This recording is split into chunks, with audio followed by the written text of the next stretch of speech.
for the applied, the visual, and performing arts. Today we're going to make jewelry, and let's get started. All right, I'm going to be using 20 gauge copper wire and some pearls. So we are going to use approximately 10 inches of copper wire. I have done a loop, added a pearl, and I am utilizing my ring mandrel to wrap around a size 7.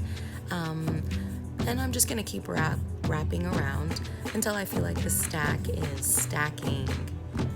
I don't know about you guys, but that was just a hand cramp, but it happens. So I'm just going to keep on wrapping until I feel like there's enough of the ring for it to be comfortable and also, fill up the finger.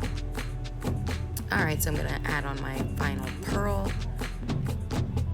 I'm going to twist it around, make sure that they line up, and then I'm going to add my last loop and cut off the excess.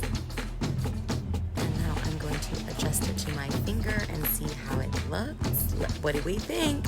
Gorgeous, glorious, love it. I mean, seriously, love it. Thank you for watching, like and subscribe, and visit our website, techniart.org.